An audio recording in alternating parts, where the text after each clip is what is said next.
This video is to accompany the second half of your Party Joinder review worksheet. Right now we're focusing on the second step discussed in the worksheet. If you haven't completed that portion of the worksheet, please pause the video, complete and read through that portion of the worksheet, and then return to the video. So this is step 2, using rule checklists to help you assess how much time you should spend on any issue in an exam. These things can be created and should be created before the examination.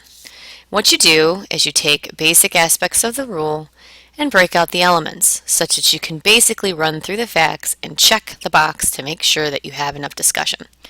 When you see that a rule has all the elements met, then you should pretty much assume, if you've step 1 decided it was triggered by the call to question, and step 2 reveals it's all being assessed, that this is where you should spend a significant amount of your time answering the question. Let's take a look at this first question. Parson believes Blades is partially responsible for injuries. Discuss how Parson could join Blades Incorporated to the suit. Here again we know that this is being triggered because the plaintiff is trying to join a party. And all of our checklists are going to be met here. Parson is joining Blades as a defendant, and our checklist tells us the plaintiff can join plaintiffs or defendants. Great.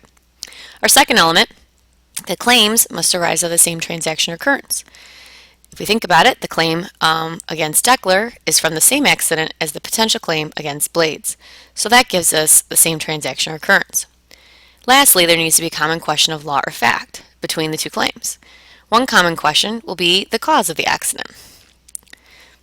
And there's lots of common questions here. So this element's also met. Given that this screening process triggered only one rule, and the fact that the rule is met through all of its elements would suggest that in the space provided for this exam question, you should spend all of your time talking about Rule 20.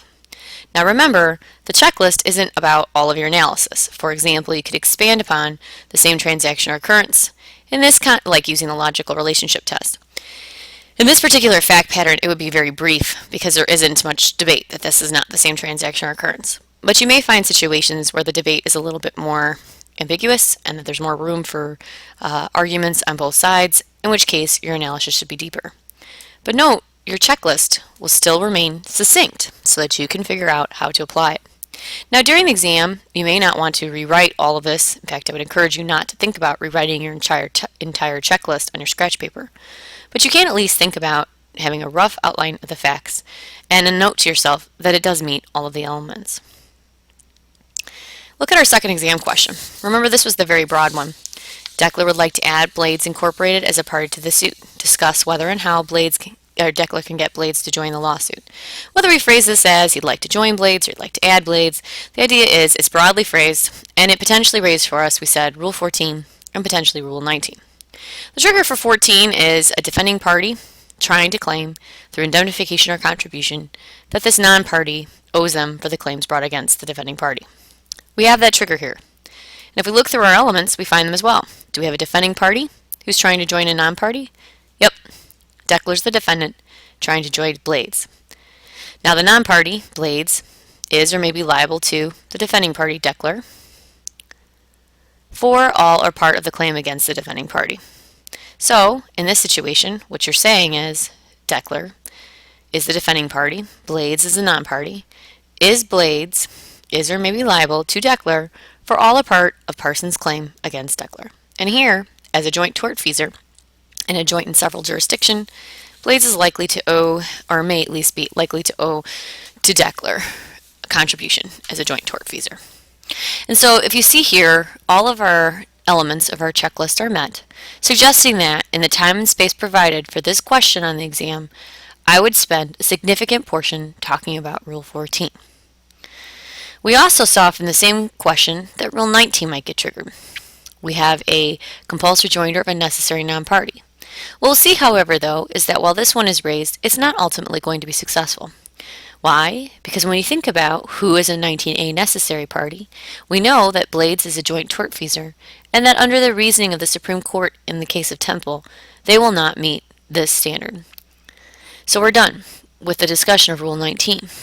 There are some facts potentially to talk about feasibility, but virtually none with respect to indispensability. So we're left wondering, should we discuss this at all if we've ruled it out? How much time should we spend to it? Well, one thing to keep in mind is that sometimes your professor might be raising something that, while ultimately not successful, is really what you want to say. That what way can I do it? I can do it one way, but I can't use Rule 19. So how do you know? How are you going to spend, how do you know whether you should devote any time to it? And also, how much time should you spend to it? Well, the rule checklist is supposed to help you guide through that discussion or through that decision-making process. First of all, note that it's a very broad question, triggering potential rules. Also note that we've decided Rule 14 is clearly met. So if anything, we're going to spend our time focused on that rule.